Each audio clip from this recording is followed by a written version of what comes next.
ఏది ఈ పోలవరం ప్రాజెక్ట్ అనేది వెరీ వెరీ కాంప్లికేటెడ్, అంత తేలిగ్గా అర్థం కాదు. ఏంటి అంత అర్థం కాదని గట్టిగా చెబుతున్నారంటే నాకు అర్థం కాలేదు కాబట్టి. నేను అనేక సార్లు విజిట్ చేసి స్టడీ చేసి అనేక మంది అడ్వైజర్తో మాట్లాడిన తర్వాత నేను నిర్ణయం తీసుకున్నా, ఇది ఇప్పుడు పూర్తయ్యేది కాదు అని చెప్పిన మొదటి వ్యక్తిని నేను. విన్నారు కదా ఎంత ఆలస్యం అయిపోయిందో. ఓకే, ఒక సెకండ్ వన్ మైక్. 1771 కోట్లు మాత్రమే మిగిలాయి.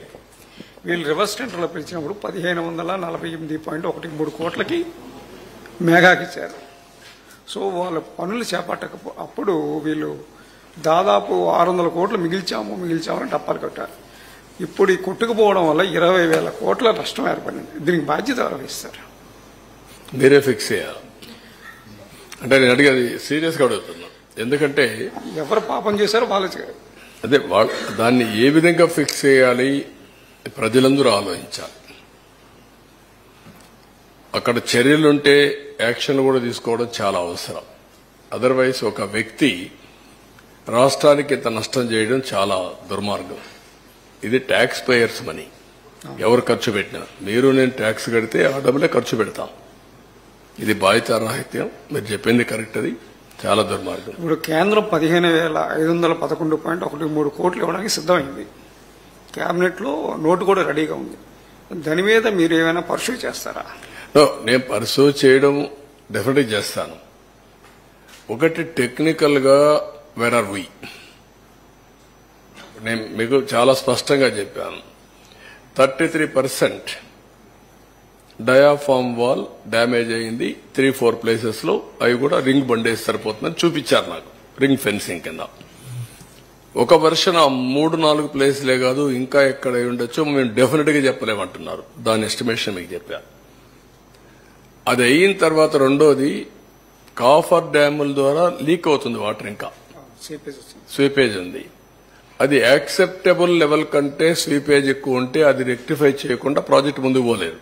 సేఫ్టీ గానీ ఫ్యూచరిస్టిక్ ఇవన్నీ అది ఇంకా తేలలేదు. ఈ రెంటికే ఇప్పుడు కమిటీ యుఎస్ఏ నుంచి 2 ఎక్స్పర్ట్స్ వెళ్లేశారు. ఇప్పుడు ఇక్కడుండే ఇంజనీర్లు కూడా రిస్క్ తీసుకోవాలంటే భయపడే పరిస్థితికి వచ్చారు. వాళ్ళు కూడా భయపడుతున్నారు. ఒక దుర్మార్గుడు చేసిన పనికి మనం కూడా బలైపోతామేమో, మనకెందుకు వచ్చింది అని వాళ్ళు కూడా భయపడే పరిస్థితికి వచ్చారు. అంటే బాధ్యత తీసుకోవాల్సిన వ్యక్తులు బాధ్యత తీసుకుని, అందుకే ఒక మాట చెప్పాను, మీకు తెలిసి మీకు డ్యామేజ్ కనబడుస్తా ఉంది, తెలియకుండా బ్రాండ్ గానీ డ్యామేజ్ గానీ విపరీతంగా ఉండబోతుందని నేను ఎలక్షన్ ముందే చెప్పాను. సార్, ఇప్పుడు 2020లో డయాఫ్రామ్ వాళ్ళు దెబ్బతింటే ఇప్పటిదాకా కూడా సొల్యూషన్ కనుక్కోలేదు. ఈ 3 ఏళ్లలో వీళ్ళ ఫెయిల్యూర్ చాలా దారుణంగా ఉన్నట్టు కదా సార్. 2020లో డయాఫ్రామ్ వాళ్ళు ఎంత బుకాయిస్తున్నారో చూశారు కదా. లాస్ట్ 2025 ఇప్పుడే సొల్యూషన్ వచ్చేసింది, అయిపోయింది, నీళ్లు ఇచ్చేస్తానని మాట్లాడే పరిస్థితికి వచ్చారు. ఇయర్ బై ఇయర్ అని వాళ్ళు చెప్పింది. 2021కే దెబ్బతినింది. 22 చెప్పారు, 23 చెప్పారు, 25 కూడా చెప్తున్నారు మళ్ళీ. అసలు వాళ్ళు చెప్పిందేమో 2019లోనే దెబ్బతింది అని చెప్పి ఒక పక్క ప్రాజెక్టు పనులు చేస్తా ఉన్నారు. 2020లో దెబ్బతింటే ఇప్పటిదాకా సొల్యూషన్ కూడా అనుకోలేకపోయారు. అదే నేను మీకు ఒకటే గుర్తుపెట్టుకోండి, వాళ్ళు ఏం చెప్పారు, ఎక్స్పర్ట్స్ అందరూ కూడా చెప్తే వాళ్ళందరూ తెలుగుదేశం వాళ్ళు, ఇంకా అపోజిషన్ వాళ్ళు. ఎవడైనా మీరు తప్పు చేస్తున్నారు అంటే వాడి మీద పడిపోవడం, విరుచుకు పడిపోవడం. పత్రికల వాళ్ళ మీద కూడా అలాగే పడ్డారు. మీడియా అందరినీ ఇదే పద్ధతి పెట్టారు. సరే, ఇప్పుడు సార్ అంటే బోత్ రెండు ఉన్నాయి. ముందు టెక్నికల్, తర్వాత ఫైనాన్షియల్. సార్ మీరు చెప్పినట్టు వాళ్ళు కట్టడానికి 3 సీజన్లు 4 సీజన్లు పడితే ఇక మరి ఈసీఆర్ఎఫ్ డ్యామ్ ఎప్పుడు కట్టగలుగుతారు? That is the biggest challenge. ఇప్పుడు నేనేమంటానంటే, ఎప్పుడైతే డయాఫామ్ వాల్ పేర్లలా ring fencing, okay, cofferdam లో స్వీపేజ్ ఏంటి, ఈ 2 చేయాలంటే వాళ్ళకు 1 year టెన్యూర్ ఇచ్చారు.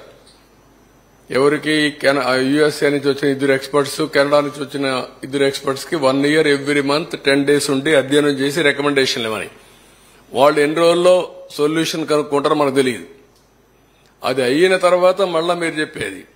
ఇక్కడ మీరు గుర్తుపెట్టుకోవాల్సింది, డిసెంబర్ నుంచి మే వరకే పనులు, జూన్ నుంచి డిసెంబర్ వరకు, నవంబర్ వరకు నో వర్క్స్, ఫ్లడ్ ఉంటుంది. ఫ్లడ్ ఉన్నప్పుడు పనులు లేవు. కాఫర్ డామ్స్ పనిచేస్తుంటే మనకి స్పేస్ దొరికింది కదా సార్. కాఫర్ డామ్స్ కూడా పాడయ్యాయి. ఇప్పుడు కాఫర్ డ్యామ్లు పోయినాయి, డయాఫ్రమ్ వాల్ పోయింది. సార్ ఇప్పుడు 55,000 కోట్లు మన అంచనా సార్ డిపిఆర్ 2 మీరు 2019కి.